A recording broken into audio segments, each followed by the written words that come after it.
Good morning, good afternoon, and good evening, viewers. Welcome once more to a scene from Requiem for London. Our scene is set at the apartment complex that Adriana Abruzzo used to stay at before she was beset by sinister shades from a time long ago, and she finds herself defeated, panicked, unnerved.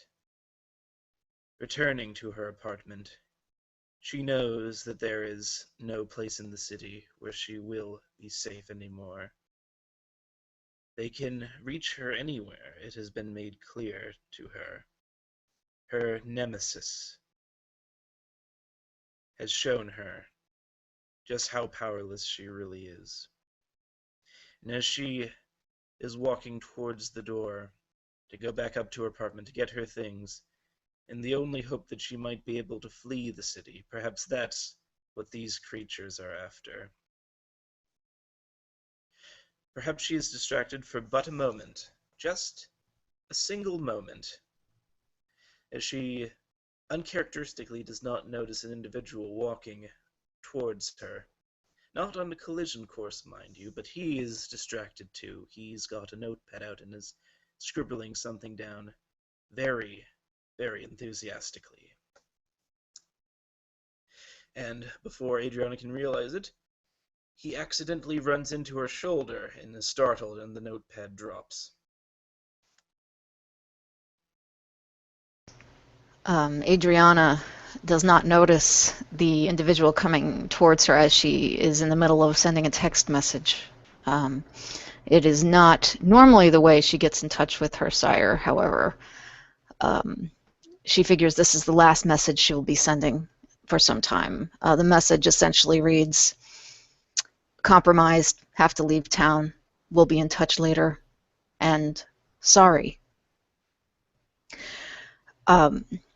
And boom, the collision happens. Her shoulder hits the gentleman, and she kind of half turns around. She's still in the black and silver party dress she was wearing, and looks like she's just your average young person returning from a late night out. And she turns to the man, and she says, "Oh, so sorry." Oh, it's my bad. It's my bad. Oh dear me. As he goes down, you notice this is a very, very, very. Oh, what's the word? A skinny individual, a tall, skinny man wearing, I guess you'd almost consider it a professor's suit. It's plaid, he's got a little tie on, it's got buttons, but the most thing you notice about him is he's wearing a pair of horned-rimmed glasses that were sort of jostled from his ears that he'll quickly pull up to his eyes as he bends over, muttering to himself and picking up his notepad and pencil. He then turns to leave, but then stops, and turns back to you and says, I do say, miss, though, do you happen to know what time it is? She was in the process of putting her phone away, and she stops and looks at the guy. She does not sense any predatory aura from him. And frankly, she's too distracted to care, even if she did.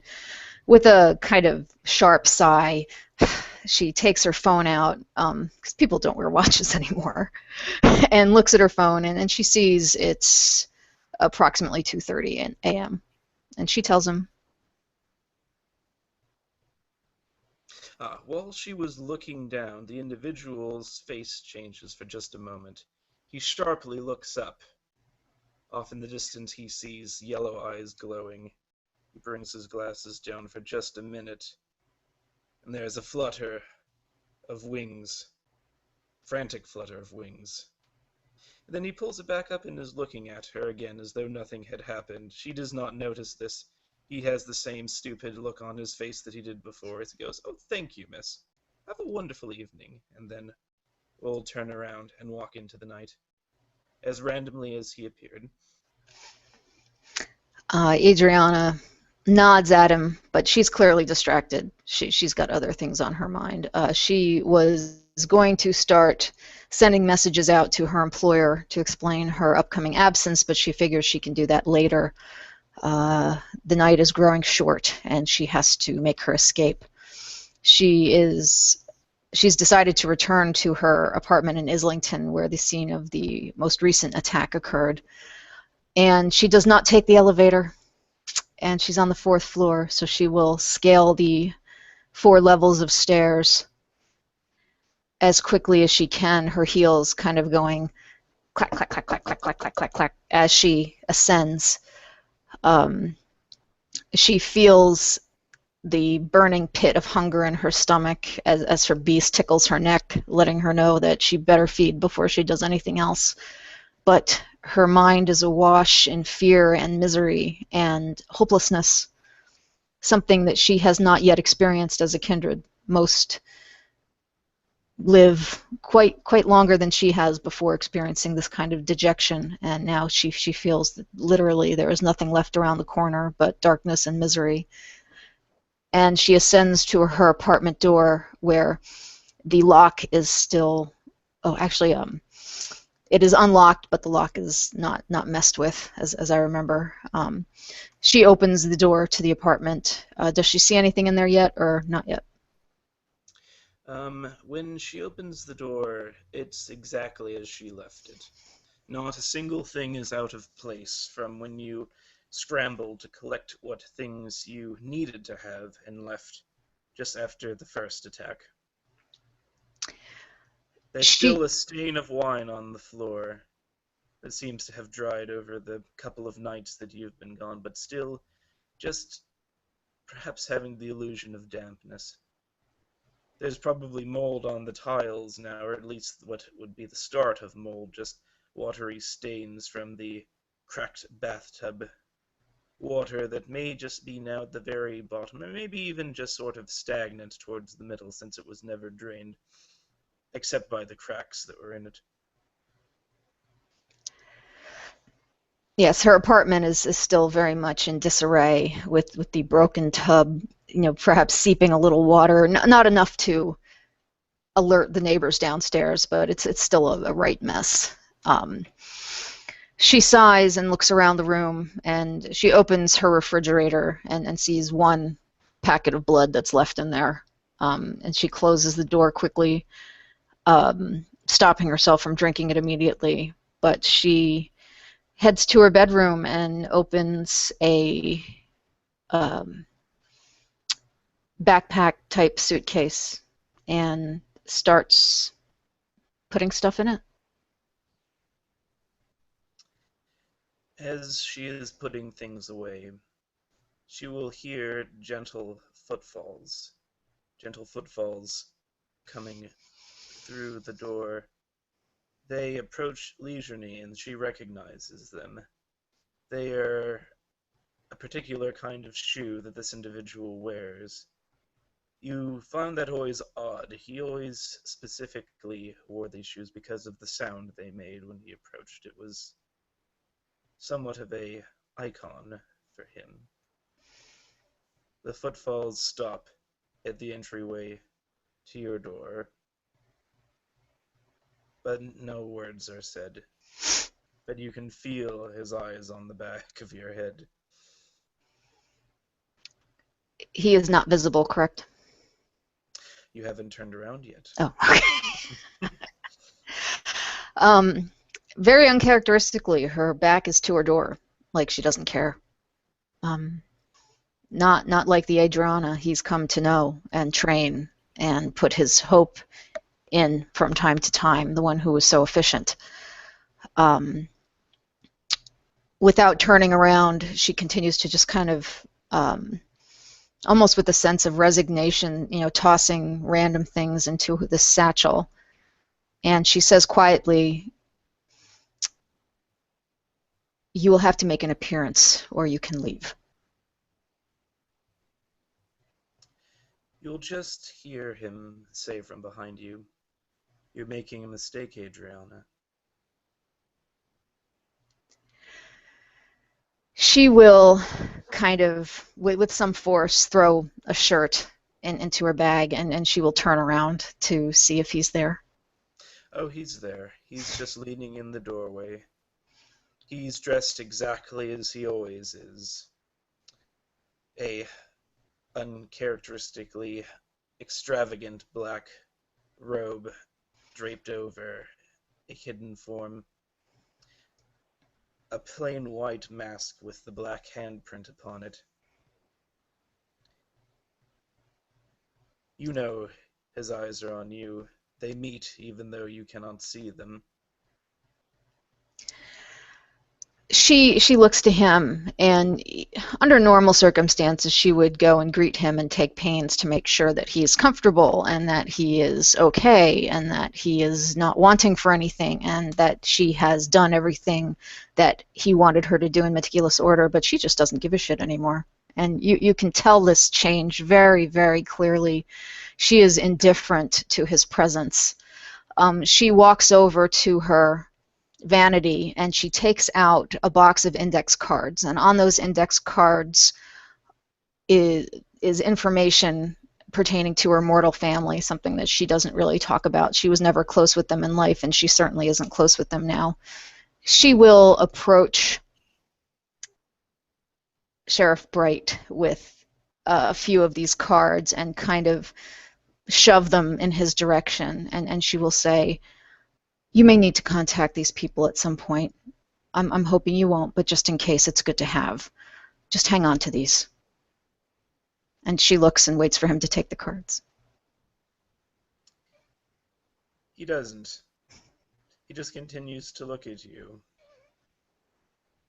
The silence, you can cut the silence with a knife at this point. No breaths are being drawn. Just the elder and his child are. He says, "Tell me what happened." She will look at him with, probably for the first time in her existence with him, anger. And she will drop the cards in front of him and she will say, "Look around." And she will turn her back on him, which is something you never do. And she will go back to putting things in her bag.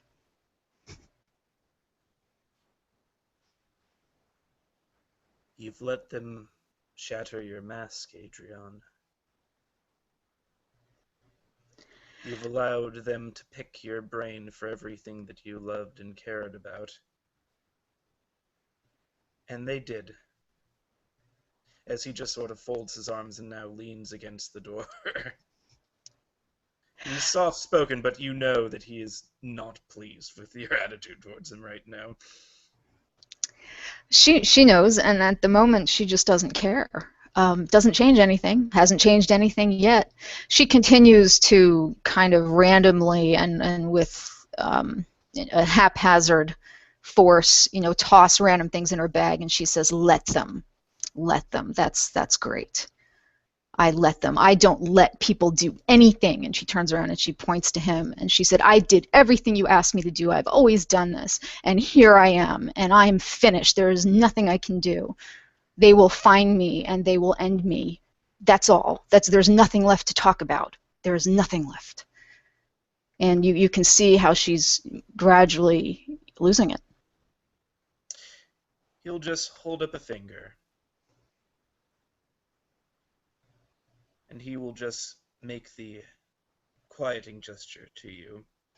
And there is such force behind it, even though it is such a gentle gesture. You can feel his authority, this beast, this master. And he will just say, "Look, see, listen, observe. How have they attacked you? If there is nothing that you could have done, then this is nothing to be upset about."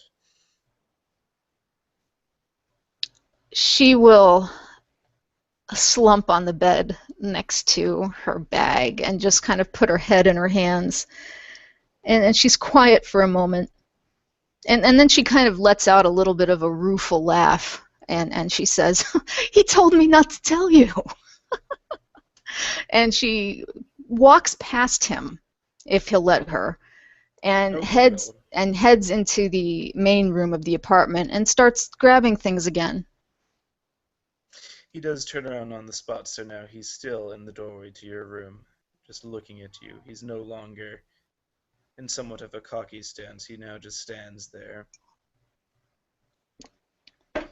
His head sort of lowers, but not in any form of disgrace, more as an realization as if he's glaring off into the distance somewhere.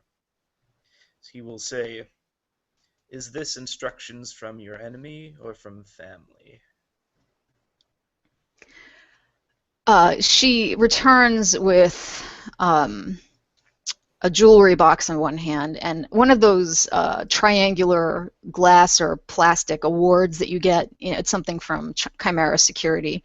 And she has them in both hands as she looks at him. And she says, "Does it matter anymore? I don't know who's who." And she turns around and she flings them in her bag and she says, "He said he'd help me. He told me we were family. And here I am, all by myself again." And she walks past the sheriff again, and then she looks at him and she said, "He knew. Graves knew this would happen." I suppose he knew, and yet he did nothing. What does that say about him? What does that say about what he thinks of you? I taught you. A person's actions are what defines them. Everything else is just a mask. Everything else is just a facade. How they speak, the trinkets, the baubles they keep, how they dress, how they look at you, how they walk, all of it is to enforce the mask they want to put forth to the world. Only a person's actions will ring true.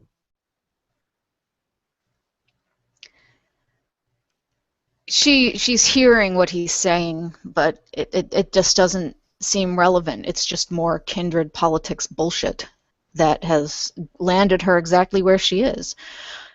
She picks up that triangular award that she kind of tossed on her bed, and she says, "I've spent my life keeping people secure, and I can't even save myself." And she throws it in her bag. "It's all just so much bullshit, Lucas." It's at this point that he will take a step towards you again. He walks up next to you and he does something very uncharacteristically. He puts his hand on your shoulder. And quite surprisingly, it is done with a gentle touch, but not to enforce his command, not to enforce his authority. There is a truly sympathetic gesture right there, maybe the only one he has ever done in all of the years that you have known him. And he will say, "Do you remember what I told you? Do you remember what I told you what it was to be Invictus?"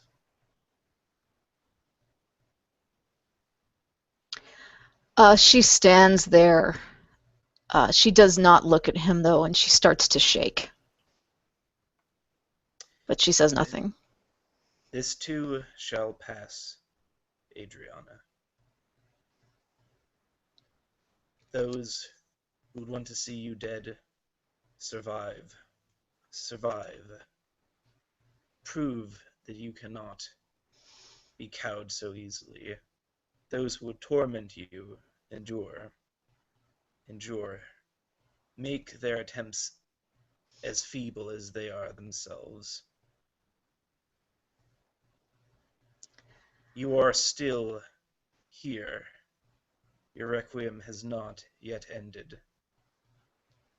And as long as you remain, as long as you show them with your actions that you will remain unconquered, you will be unconquered."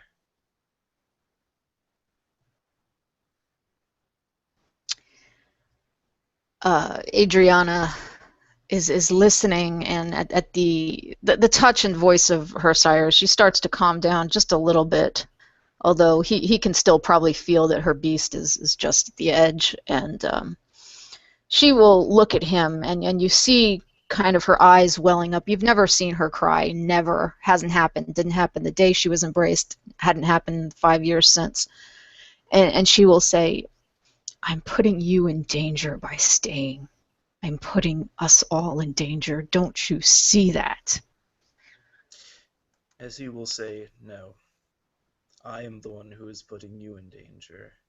That creature, it is after me, and it is using you to torment me. It is using my own failings to haunt me.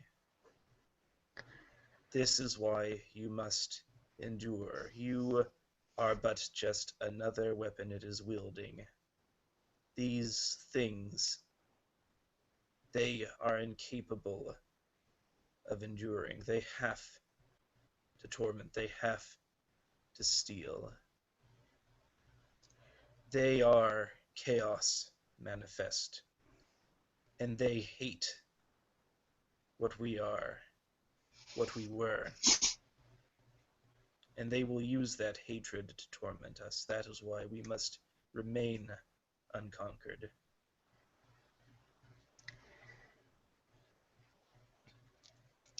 Adriana will again put her hands to her face. It's still, even though she is crushed by this, depression of indifference, she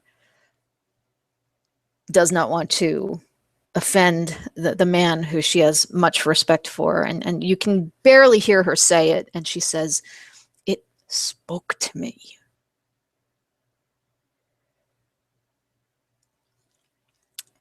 And I guess we're going to take a brief intermission.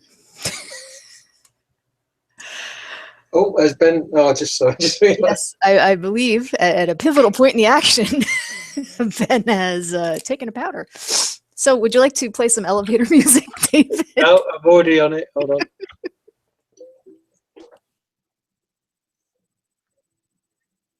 on. Hold on. Oh God. Damn, I had it on standby. I can't find it now. Never mind, he's back. Oh, is he back? Oh, okay, cancel that. And we now return you to our regularly scheduled program. Sorry for the technical difficulties, ladies and gentlemen. Yes. We'll be shortly with you again. I can pick up where we left off. Just let me know when you're ready, Ben. Okay, I'm back. Sorry about that, everyone. Damn it, that was going so well, too. Okay. Please continue. We will pick up where Adriana had once again her hands over her face, and she whispers, it spoke to me, Lucas. What did it say? What were its words, exactly? What was its tone? She begins to shake again, her head moving back and forth, and she says, I need something.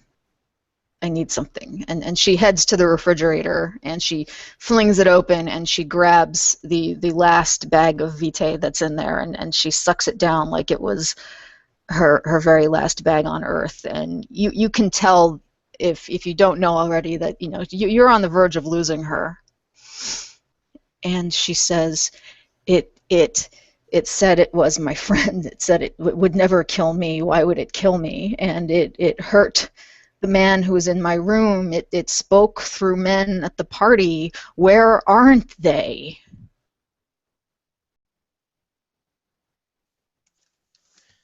The sheriff is silent for just a moment. But then he speaks again, this time with more of that tone, the tone of the sheriff, of the Black Hand. This is not the first time someone has spoke through the voice of another. This creature is trying to terrorize you. It's trying to get inside of your head. No being can be everywhere at once.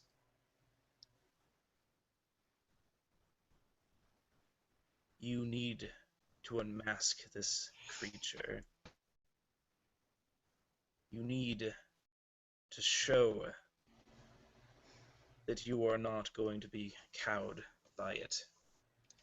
if it was able to influence people, find out where those people were, who they were in contact with. If it spoke to you, find out how it got your number, find out how long it's been watching. All of these things will have been necessary. It cannot simply know where you are. That much I am aware of. No being has that kind of power.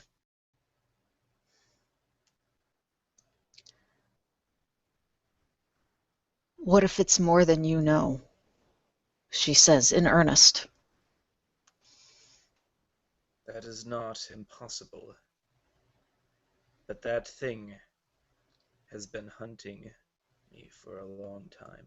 It was hunting me when you were a mortal. It is a being of spite. But I know now that it is young, and that there are darker things still out there. Just understand, it can only take the form of the dead. For now. What powers else it has is that it is able to twist the beast. It is able to call out to it, to torment it, to wrap it around in thorns, to make it bleed, to make it hunger, to make it lash out. But it is not without its weakness. Just look at your right hand. And she will look at her hand. You will see, I'm assuming it's the right hand though, right? That you have the scar on? From what Graves pulled? Yes. Yes. In that case, as you look at it, you'll see the scar from the fire. The sheriff will say,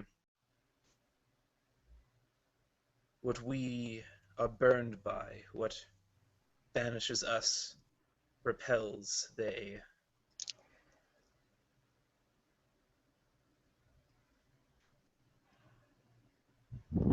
She looks at her hand, and now she fully understands why Mr. Graves put them, she and Eddie, through what he did when they visited him. She will look at him and lean back against the refrigerator and cross her arms, and she will say, Lucas, if I am to get through this, if all of us are, I need to know how to stop these things. I need to know how to protect myself. Where can I go that's safe? These creatures are more shadows than we in their elusiveness.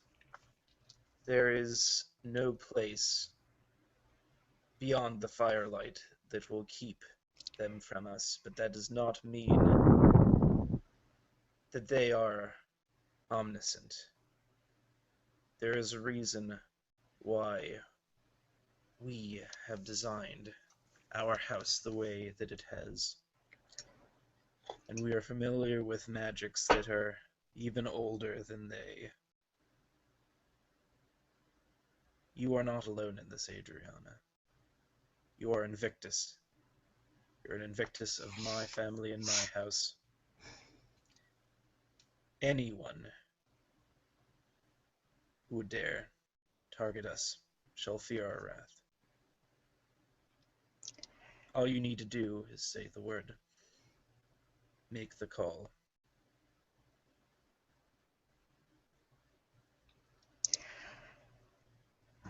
Adriana listens for a moment, and for a little bit she says nothing.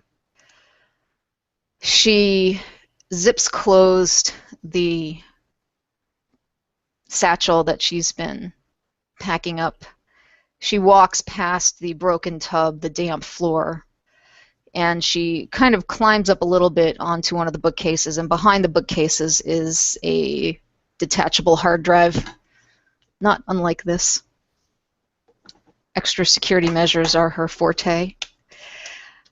And she looks at Lucas, and perhaps for the last time, is going to give him the opportunity for trust and says, "Where are we going?" To the seat of our house.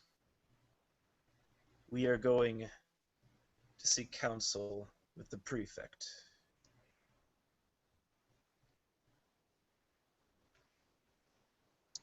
She will nod and, without a word, exit the apartment and wait for Lucas to join her.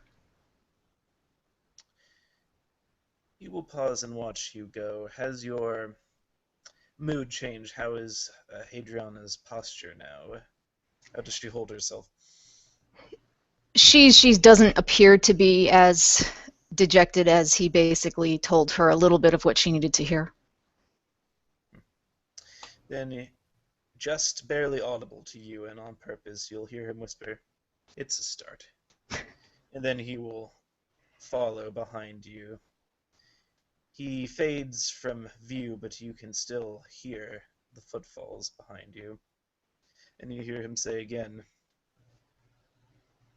"Do not forget your accomplishments for ensuring the masquerade breaches were secured, for gathering information on McGee. You are worthy, and soon you shall officially have a seat at our table. Unofficially, in my opinion, you already have it." And suddenly something will be just sort of slipped into your pocket. It feels like a card of some kind. She will feel the card go into her pocket, but she will keep walking, almost a little bit mechanically down the stairs. Again, no elevators. And she leaves her Islington apartment for the last time. Wherever she lands, she won't return there. As she leaves, I'm assuming she's going to hail a cab, or does she have a car? No, she won't return to her vehicle either. She will hail a cab. In that case, two will enter the cab, although only one will be known about. And as they drive off into the night, maybe, just for one brief moment, she will see passing by a park bench, and on it a man, very skinny, in a plaid suit with buttons, with a notepad and pencil and horn-rimmed glasses, writing down things that he sees. And on that note, we will end our scene. Thank you for watching, viewers, and have a wonderful evening.